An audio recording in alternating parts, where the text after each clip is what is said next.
Folks, do you want to know what it's always the hard part is starting. Once I get rolling, it's all good. YouTube to begin testing a new AI-powered age verification system in the US. Okay, this is from AP News. This was reported today, but this has been being reported for a few days now. YouTube on Wednesday will begin testing a new age verification system in the US that relies on artificial intelligence to differentiate between adults and minors based on the kinds of videos that they have been watching.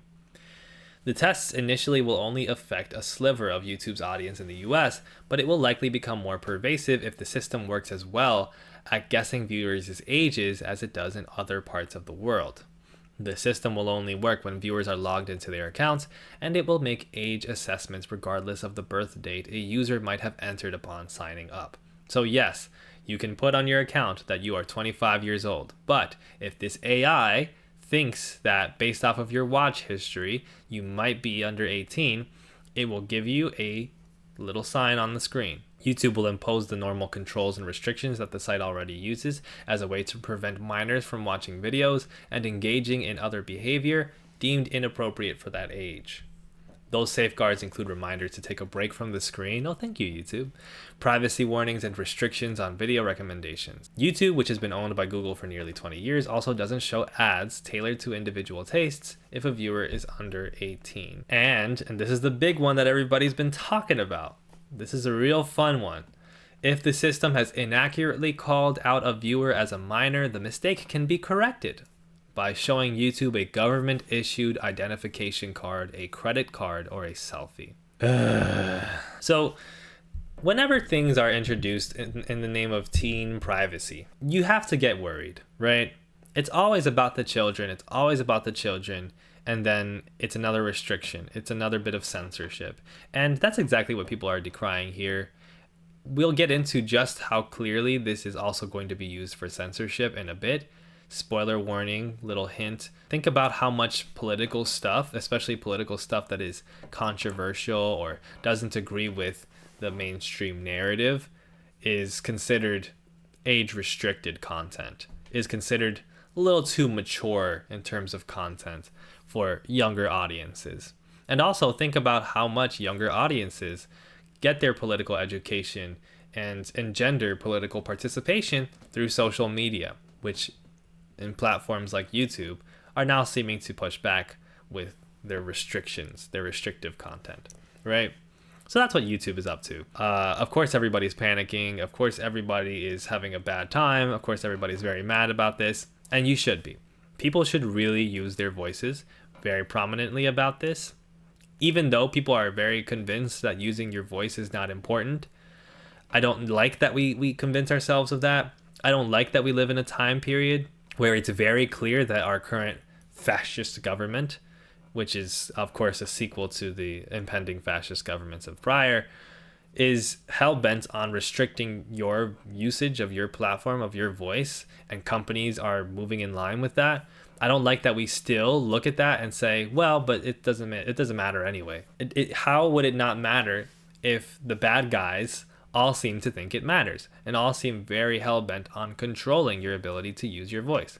So use your voice, right? This is also a really important conversation, though, for folks like me who happen to make a living off of this platform.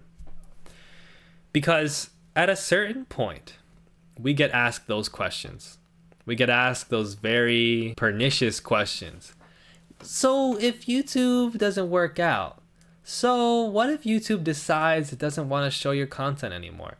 So what if YouTube fails or flops, etc., etc.? You know this isn't very stable.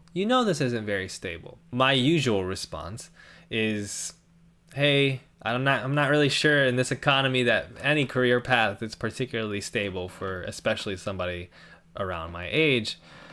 But for two, I'm a journalist. I have pivoted in my career like 6 different times to figure out what I'm gonna do to make money. I tried freelancing. I was on an editorial staff. I've done different YouTube channels. I've done content on other platforms. I have published on text-based platforms. There are ways that I'll figure it out. There are part-time jobs to take somewhere, somehow. This is something, though, that we should be really alarmed by. I have a lot of friends who are in this space. Maybe the majority of my friends are also content creators on YouTube like me. And I think they should be a little bit worried because clearly this is a website that can be arbitrarily tinkered with and messed with to make user experience far worse and to make the kind of content that we make harder and harder to access, harder and harder to monetize. Keeping this in mind, it's really important that we do start thinking about diversifying to some degree, not necessarily preemptively, because this is still the platform. I don't think people understand just how much we are foundationally tethered to this platform. Okay? There's just not a way to replace this income. There's not a way to replace this algorithm and this UX. There's not a way to do that with immediacy. But there are always ways to pivot. And as other content creators who make content about, I don't know, things like Palestine, these are things that we have to be very, very cautious or thoughtful about. At the same time, it's really important that we don't back the fuck down. It's really important that seeing this, we continue to elevate our platforms, elevate our voices to make sure that we are not portraying an image like we're afraid, like we're backing down, or like we're disinterested suddenly in saying what the truth is according to how we can see it. Now, that's my quick first rant, but I want to talk about where this reflects on the rest of the landscape online.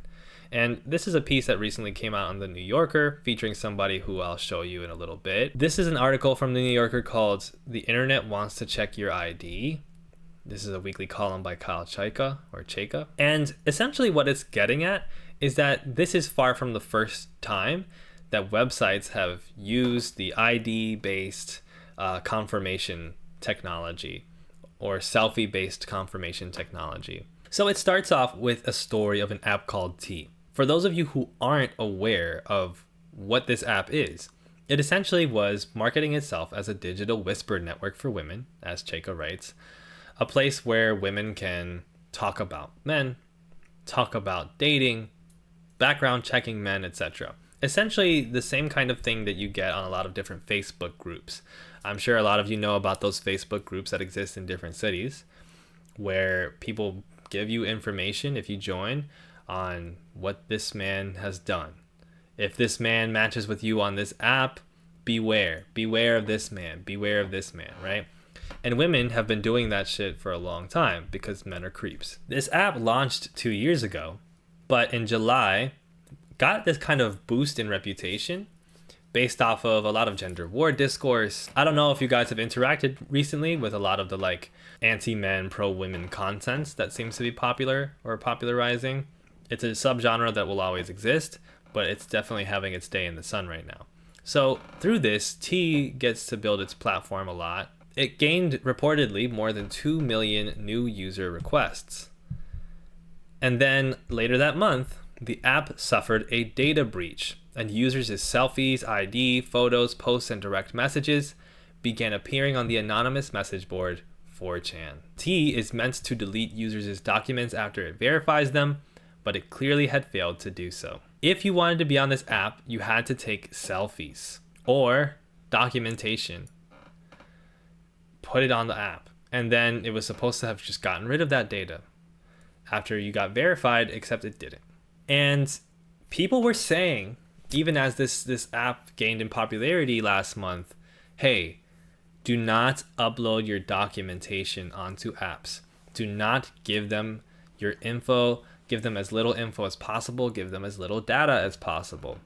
Give them as little documentation as possible. It's a bad idea. And what happened? So, of course, this has made everybody who used that app and has said something about a man, this has put them in grave danger. And this is the future, apparently, of how we're going to use apps in general. We know that data leaks happen all the time. We know that these big companies mine data, and that is a huge source of revenue for them. And what YouTube is doing is not the first example of states and big companies incorporating this kind of technology. In fact, YouTube justifies the rollout of this new technology, of this new function, by saying, hey, they've been trying it in little places elsewhere. And they're trying it in a small way now to test out, how it's going to work, which probably will work well, because when we tested it before, 2 years, 3 years from now, you can't log on to fucking Google without putting your ID up. That's where we're headed. So on the same day that the tea leak was discovered, the Online Safety Act rolled out in the United Kingdom. The act mandates that online platforms implement age verification in order to block underage users from harmful and age-inappropriate content, such as pornography and material that might encourage eating disorders, bullying, hate, or substance abuse. In theory, such laws protect minors, but in practice, they affect all users' experience of the internet. In order to verify who's a child online, after all, sites must also determine who is not. So adults in the UK now have to upload photos of their IDs showing their dates of birth or submit to other tests. Facial age estimation from a selfie, say. I don't think I would pass that, especially if I'm clean shaven on a day like today. Motherfuckers are gonna think I'm 13. A bank account evaluation. A credit card check. In order to watch certain music videos on Spotify or create unrestricted new social media accounts. So I blame Jesse Murph 1965 and that disgrace of a music video for this, because now it's like we're getting censored in terms of what music videos we get to watch. Eric Goldman, an associate dean at Santa Clara University School of Law, who has been studying online age verification, told me that these changes are about to dismantle what remains of the open web, which was predicated on anyone being able to access almost anything. We are witnessing the real-time destruction of the internet as we know it, he said. It is up to publishers to enforce these rules and determine what counts as harmful. So apparently in the UK, Reddit has been particularly aggressive in complying with this act. To use Reddit to check Alcoholics Anonymous, a subreddit about medical cannabis, a subreddit about menstruation, famously something that only happens to people after they turn 18, you have to meet the age verification requirement. That is absolutely absurd. UK's new age verification laws are preventing anyone under the age of 18 from accessing information on Reddit about Israeli war crimes. Another example of how the goal of these kids' online safety age verification laws are really only about censorship. Check this out. Okay, this music is wilding. This music, guys, I am so sorry. Let me just... So, age verification, right? To just look in this subreddit about... And there you go. Submit the photo ID. Well, you can't see it. And this is also the danger of, by the way, ContraPoints referring to Palestinians documenting their own genocide with video footage of what's happening, construing that as like gore content, construing that as like, oh, shock content. Because again, this stuff gets thrown into a category of, oh, this is just for adults to look at because it's so wild, it's so sensitive. And I'm not going to sit here and say like, oh, we should just throw images of mutilated bodies in front of children all the time. But if a kid can't look at the cover of the Rage Against the Machine album, if a kid can't look at a picture from a war crime or a war scene, if a kid can't even access conversations about those things on social media, then how is the kid going to know what's going on, right? These were essential parts of all of our upbringings, right? Is seeing often disturbing images or conversations describing disturbing things that helped inform us about what was going on in the world.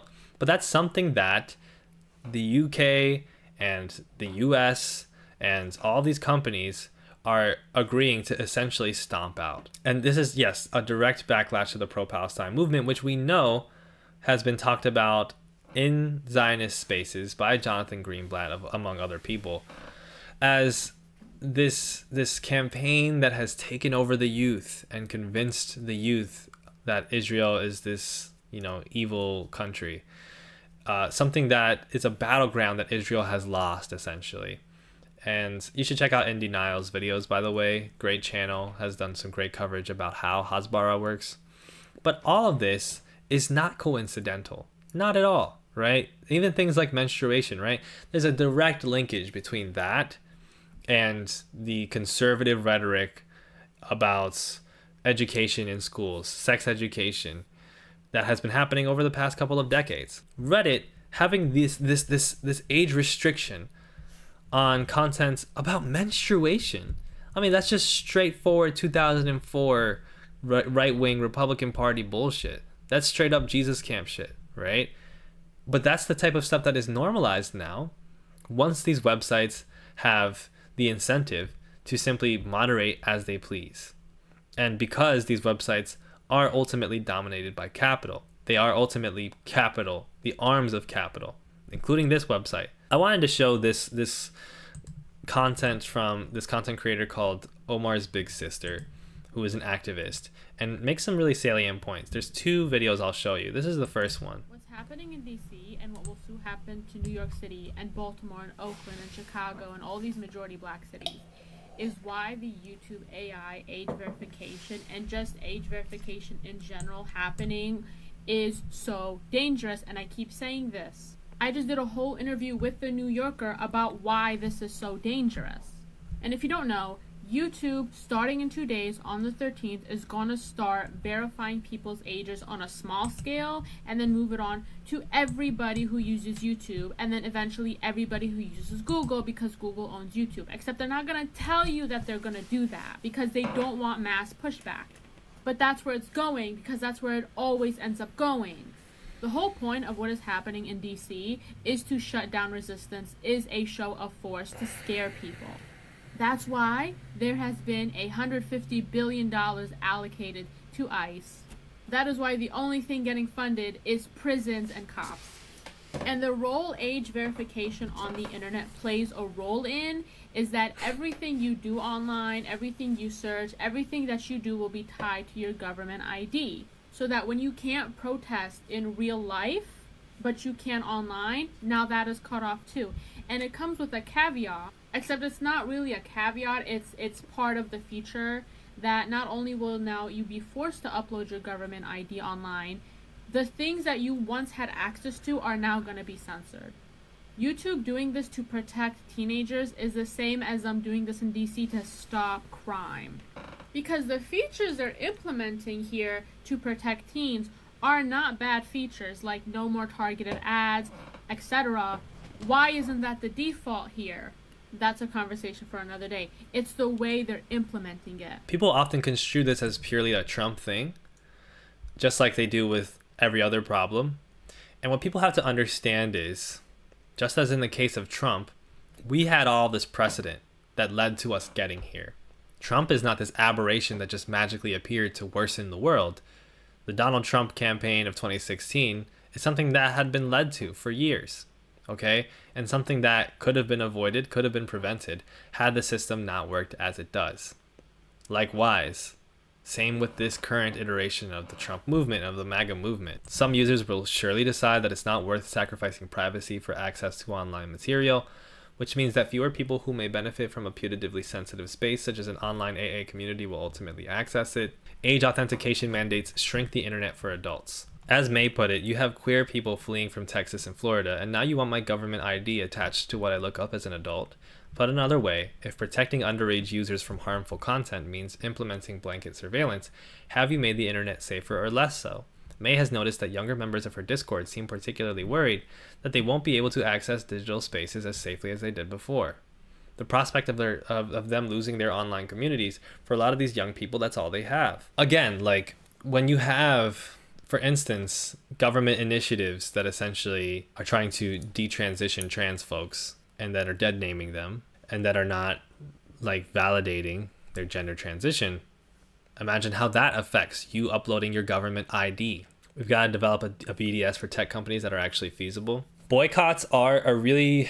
So people have been talking about boycotts in the chat since I started the chat, because obviously when you hear news that YouTube is rolling out this draconian age verification system and clearly has intentions to continue to tinker with this app and make it, beyond anything, a less enjoyable experience, the natural response is to be like, well, I'm just going to stop using YouTube. I'm just going to get off of YouTube. I'm just going to get off of Google. And likewise for any Meta apps. You should get off of all the Meta apps. You should get off of Twitter, right? The problem is, this is not a single company thing. Even when you mention something like BDS, there are certain companies that BDS advises that you not try to do a full-on boycott of unless you are fully, happily capable of it. right?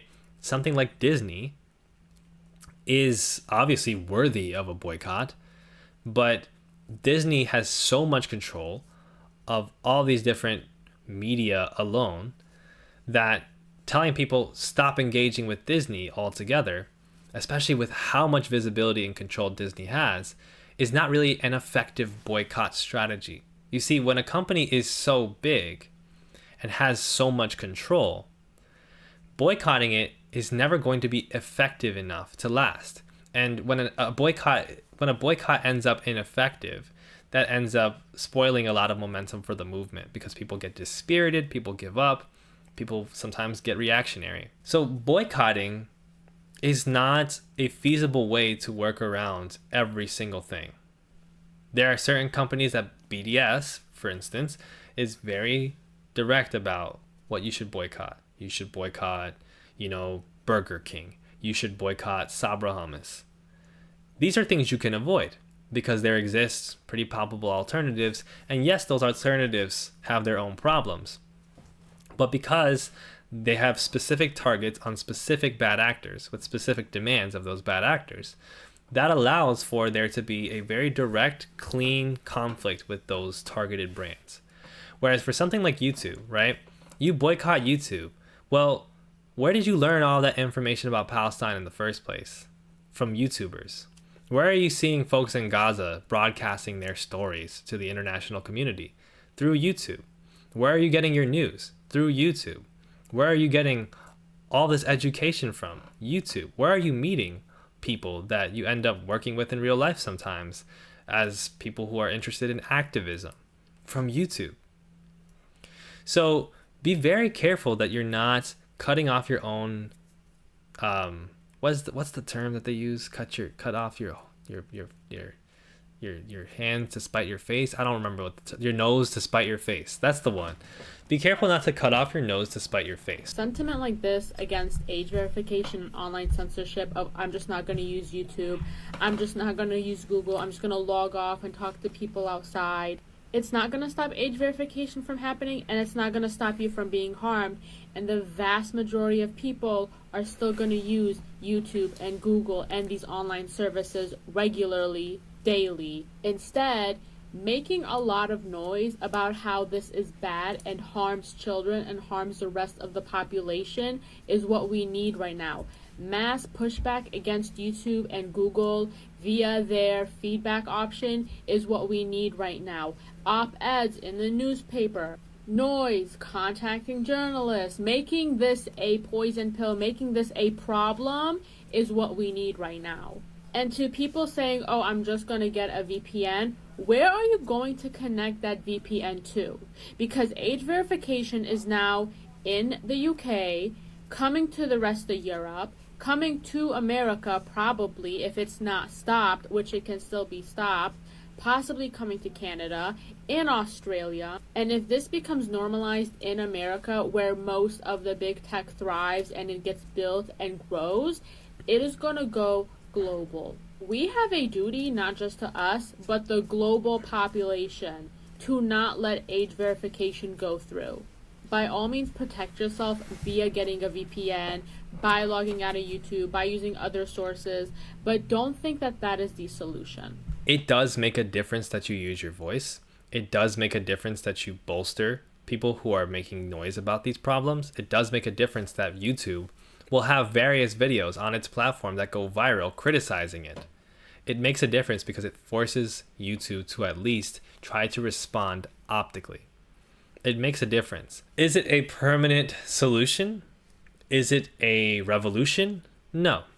But unless you've got any ideas about how to start that global revolution tomorrow, you've got to work with the smarter among the options that you have in front of you.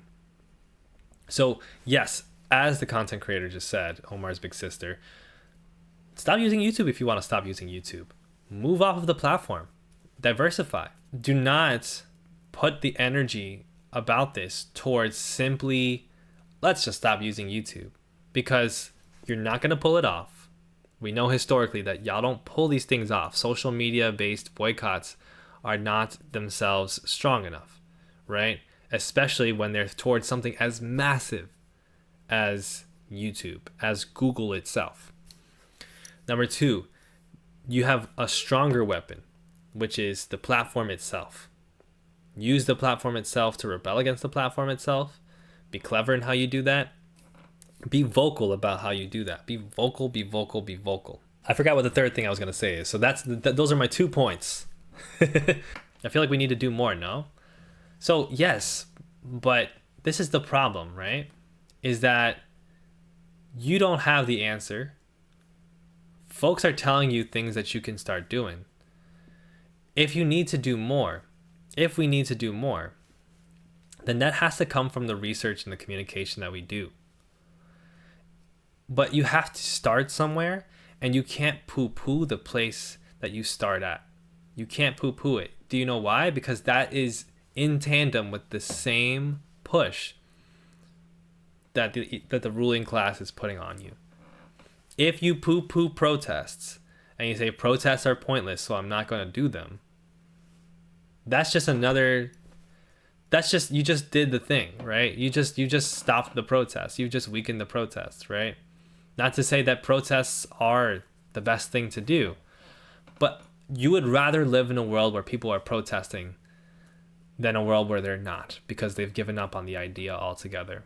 And the same thing goes with the way that we use communication strategies, the education work that we do. So again, please try to resist that voice in your head that tells you that what you're doing is pointless. Because if it was pointless, then they wouldn't be expending all of this energy to try to redirect what you're doing, to try to stop you from doing what you're doing.